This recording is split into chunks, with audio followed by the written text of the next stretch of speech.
నమో తస్స భగవతో అర్హతో సమ్మా సంబుద్ధస్స.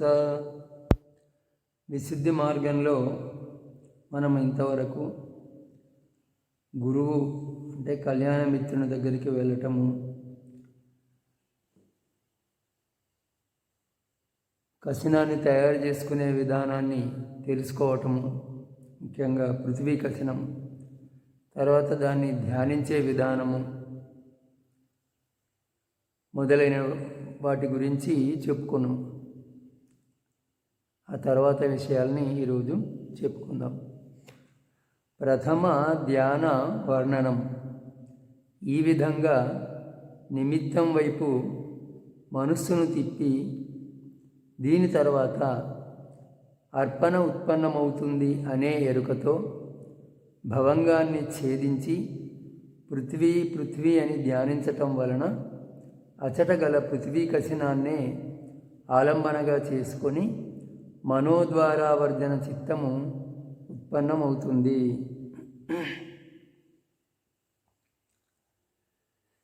ఈ విధంగా నిమిత్తం వైపు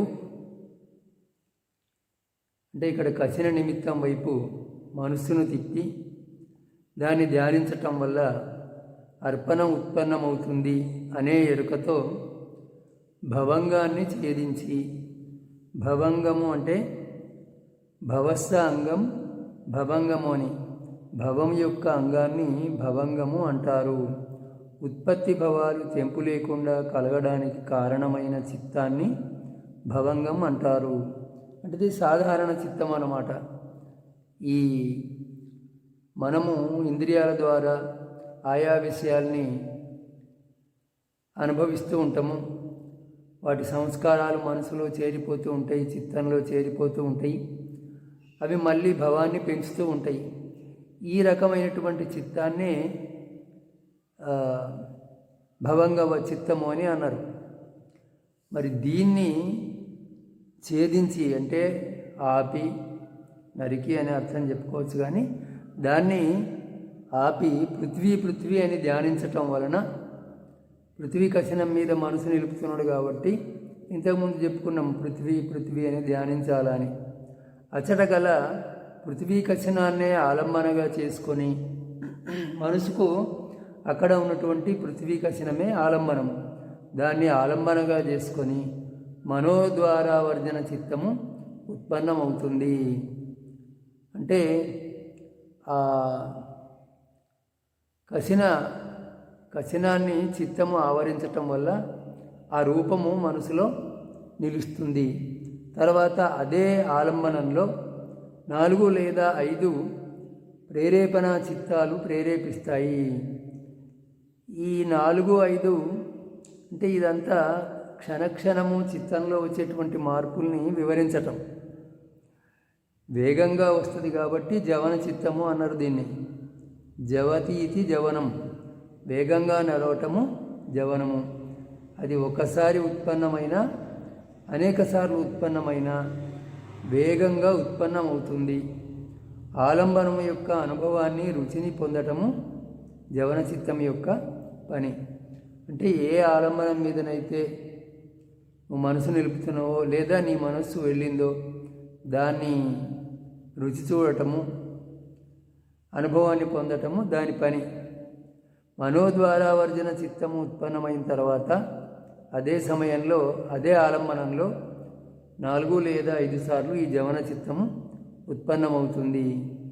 వాటిలో సాధారణ చిత్తాల కన్నా బలవత్తరమైన వితర్క, విచార, ప్రీతి, సుఖ, ఏకాగ్రతలతో కూడి ఉన్న ఒక రూపావచర చిత్తము చివర జనిస్తుంది. మిగిలిన కామావచర చిత్తాలు ఉత్పన్నమవుతాయి. అవి అర్పణ పరికర్మలు కావటం వలన పరికర్మలు అని, గ్రామం మొదలైన వాటికి సమీప ప్రదేశాలు గ్రామోపచారము, నగరోపచారము అని పిలువబడినట్లుగా అర్పణకు సమీపవర్తి కావటం వలన, దగ్గరగా ఉండటం వలన ఉపచారం అని పిలువబడతాయి.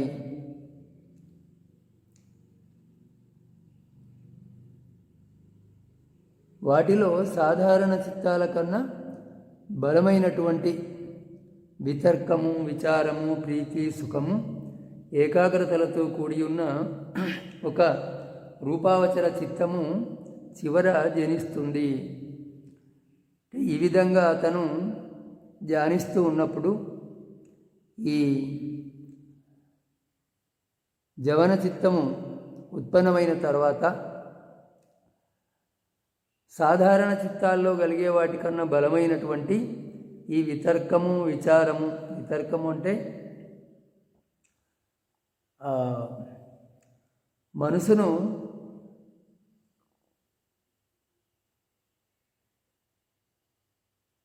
ధ్యాన విషయం మీదనే నిలబడడానికి చేసేటువంటి ప్రయత్నం, అట్లా కొంచెం కొంచెం నిలవటము అది విచారం. తర్వాత దాని యందు ప్రీతి, దానివల్ల కలిగే సుఖము, ఏకాగ్రత, వీటన్నిటితో కూడినటువంటి ఒక రూపావచర చిత్తము చివర జన్మిస్తుంది. తర్వాత మిగిలిన కామావచర చిత్తాలు ఉత్పన్నమవుతాయి. అవి అర్పణ పరికర్మలు కావటం వలన, అంటే అర్పణకు ఉపయోగపడేవి కావటం వలన, అర్పణకు సమీపంలో ఉండటం వలన, నగర సమీపము, గ్రామ సమీపము అన్నట్టుగా వాటిని ఆ కాలంలో ఉపచారము అనేవాళ్ళట, గ్రామోపచారము, నగరోపచారము అని. ఆ విధంగా అర్పణకు సమీపంగా ఉండటం వలన ఉపచారము అని పిలువబడతాయి. ఏవి? ఈ రూపావచర, కామావచర చిత్తాలు. అలాగే మొదట వచ్చే పరికర్మకు లేదా తర్వాత వచ్చే అర్పణకు అనుకూలం కావటం వలన అనులోమమని కూడా పిలువబడతాయి. మొదట వచ్చేటువంటిది పరికర్మ, అంటే సహకారి కర్మ, దేనికి? అర్పణకు. అందువల్ల ఇది అర్పణకు అనుకూలం కావటం వలన అనులోమమని కూడా పిలువబడుతుంది. దీనిలో చివరిది పరిమిత ఇంద్రియ పరిధిని దాటిపోయేదై భౌతిక పరిధిని భావన చేసేది కావటం వలన గోత్రభు అని కూడా పిలువబడుతుంది. ఇక్కడ గోత్రభు అని అంటే సత్కాయ దృష్టి, విచికిత్సలతో కూడిన సామాన్యుని గోత్రాన్ని, చిత్తసంతతిని జయింపజేసే చిత్తము గోత్రభు. గోత్రం భవతి అభిభవతి ఇది గోత్రభు. అంటే సామాన్యుని చిత్తంలో ఈ సత్కాయ దృష్టి, విచికిత్స ఉంటుంది. అంటే నేను శరీరాన్ని, చిత్తాన్ని ఇట్లా అనుకునే దృష్టే సత్కాయ దృష్టి, లేదా పంచస్కందాలు తాను అనుకునే దృష్టే సత్కాయ దృష్టి. ఈ విధంగా సత్కాయ దృష్టితో, సంశయంతో ఉన్నటువంటి సామాన్యుడి చిత్తాన్ని జయింపజేసే చిత్తాన్ని గోత్రభు అని అంటారు. ఈ 4 చిత్తాలలో మొదటి దానిని పరికర్మ, ఉపచార, అనులోమ ఈ 3 పేర్లతో పిలువవచ్చును. రెండవ, మూడవ చిత్తాలను కూడా ఈ పేర్లతో పిలువవచ్చు. కానీ అవే పేర్లను మరలా ఉపయోగించకుండా మొదటి దానిని పరికర్మ అని, రెండవ దానిని ఉపచారము అని, మూడవ దానిని అనులోమము అని, నాలుగవ దానిని గోత్రభు అని పిలుస్తారు. లేదా మొదటి దానిని ఉపచార, రెండవ దానిని అనులోమ, మూడవ దానిని గోత్రభు, నాలుగవ, ఐదవ వానిని అర్పణా చిత్తం అని కూడా పిలుస్తారు. తీవ్ర జ్ఞాన ప్రగతి లేదా మందజ్ఞాన ప్రగతి వీటిని అనుసరించి ఆ 4వ లేదా 5వ చిత్తాలు అర్పణ అవుతాయి. దాని తర్వాత జవన చిత్తం పతనమై మరలా భవంగము ముందుకు వస్తుంది. ఈ విధంగా ఇంత జరిగిన తర్వాత మళ్ళీ ఈ జవన చిత్తము పడిపోయి ఆ భవంగ చిత్తం మళ్ళీ ముందుకు వస్తుంది. అంటే ఈ ఏకాగ్రత, అంటే ఇతను చేసిన ప్రయత్నము విసి మళ్ళీ మొదటికి వస్తాడు అని. ఇట్లా మొదటి నుంచి చివరికి, చివరి నుంచి మొదటికి ఇది అభ్యాస స్థితి. ఇట్లా చేస్తూ పోతే చివరికి గాఢమైనటువంటి ఏకాగ్రత, అర్పణ సిద్ధిస్తుంది.